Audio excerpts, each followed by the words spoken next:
amis, je suis en présence de Corinne Brouard qui me fait l'honneur et le plaisir de partager son expérience, son témoignage dans le cadre de Women Project. On se connaît depuis quelques années maintenant. Est-ce que tu peux nous dire qui tu es, qu'est-ce que tu fais? Eh bien, bonjour à tous, merci Caroline de ton invitation. Je suis actuellement Project Manager à l'IFCAM, l'Université du groupe Crédit Agricole, où je développe depuis maintenant plus de 4 ans la transformation managériale de l'ensemble du groupe. Ah, magnifique. Oui. Et du coup, une question. Donc, le thème de la conférence. Donc, on est aujourd'hui à Paris, la conférence en mode Avignon. Le thème de la conférence, c'est Woman Paradox, à savoir le fait que c'est paradoxal parfois pour une femme d'avoir à choisir entre la puissance et la féminité. Et pourquoi c'est un paradoxe? Parce que parfois, si tu es puissante, tu es vécue comme dure, les équipes le vivent mal. Et si on est féminine, on est vu comme pas crédible. Est-ce que toi, tu as eu dans ton expérience de vie professionnelle ce choix à faire entre où je suis puissante ou je suis féminine? Alors oui, récemment, j'ai eu être confrontée à ça. C'est relativement récent, probablement par rapport au secteur d'activité dans lequel j'exerce, puisque je travaille au Crédit Agricole, qui est l'univers bancaire, et qui est finalement un monde assez masculin. J'ai pas fait toute ma carrière dans le monde bancaire, donc j'étais pas habituée à ce monde très masculin. J'ai toujours vécu dans des univers équilibrés en fait, où la parité était de mise. Donc moi c'était ma première confrontation.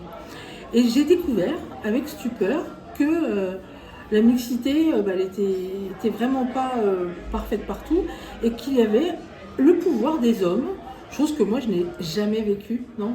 Je n'ai jamais vécu Avant, ouais. avant.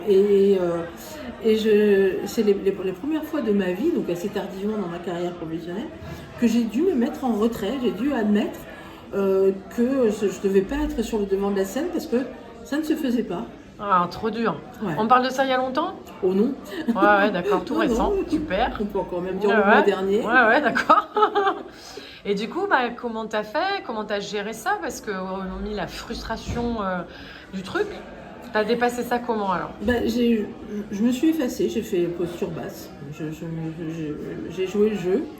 Même si intérieurement j'étais incrédule de ce qui était en train de se jouer, je n'en revenais pas. Et en fait, ça n'a fait que renforcer ma puissance sur le projet que j'étais en train de mener en fait.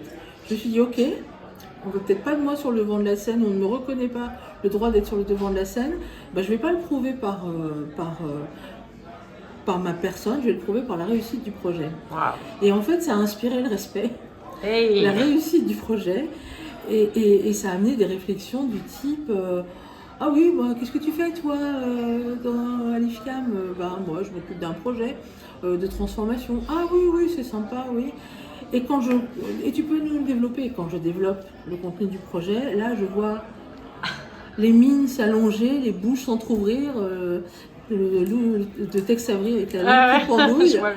Et ils me disent, ah ouais, ah quand même. Et en toute spontanéité, je réponds, mais quand même de quoi? Ouais. Voilà. Et tu penses que derrière leur ah quand même, il y a quoi? C'est parce que c'est une femme qui le porte, c'est ça? Ouais. Oui, c'était pas crédible, quoi. Ah ouais. C'est pas crédible, et en fait, si. Et en fait, il y a ce préjugé encore que je croyais vraiment plus existant, mais qu'il l'est. Ouais, t'es une femme, tu sais pas. T'es une femme, tu sais moins. T'es une femme, tu vas être belle et tais-toi, ou tu vas être juste là pour nous écouter. Et en fait, non. Et du coup, comment tu laisses aujourd'hui de la place à la femme pour justement rendre tes projets plus puissants et plus performants? Ça s'exprime comment cette féminité pour toi?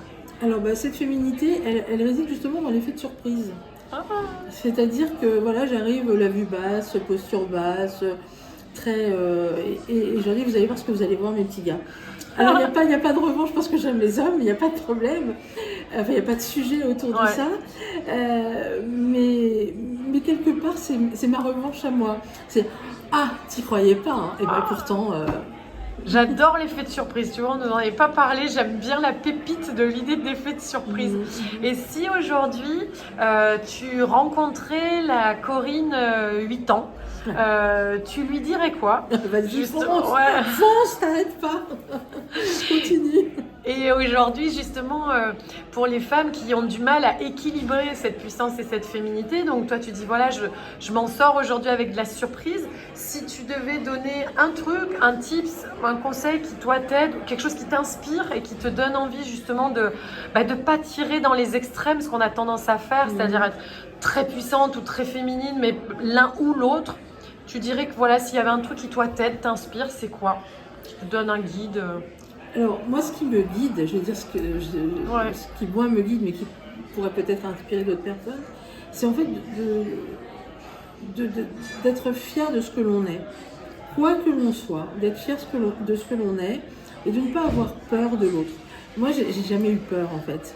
Ce qui m'a toujours guidée, c'est de me dire, un homme, une femme, pour moi, c'est équivalent. On a les mêmes, on a 2 bras, 2 jambes, une tête, voilà. Et il n'y a pas de supériorité ou d'infériorité, on est sur un pied d'égalité. Donc je n'ai jamais eu peur de l'homme, ni des hommes en général. Et de la même façon que par rapport à la hiérarchie et tout ça, je la considère que la hiérarchie n'a de valeur que quand elle sait se mettre à la portée de tous et qu'elle est au service d'eux. Et pas dans un sentiment d'écrasement ou de domination. Donc personne ne me domine, je ne domine personne. Et c'est ça, moi, de ne pas avoir peur et d'être sûr de soi en disant je suis qui je suis, je viens comme je suis et prenez-moi comme je suis, comme je vous prends comme vous êtes. Alors forcément, question de coach, si je n'ai pas peur, concrètement, je pense quoi ou je vis quoi? Si j'enlève la négation. Ne pas avoir peur, ça veut dire, pour toi, dans ton expérience? Je suis sûre de moi, mais sans arrogance. Ah ouais, joli. D'accord ? C'est de se dire, voilà, je connais mes forces, je connais mes faiblesses, je ne suis pas parfaite, et c'est tant mieux.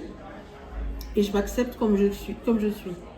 Et en étant naturelle, finalement, vous m'aimez pas, c'est pas grave, vous m'aimez, tant mieux, et je ne vais pas chercher l'approbation, je me laisse guider par la volonté de bien faire et d'apporter des choses à l'entreprise dans laquelle je suis, et toujours me battre pour l'entreprise. Il y a aucune, dans ce que je fais, il n'y a aucune velléité personnelle, même si ça finit par me nourrir d'un point de vue personnel.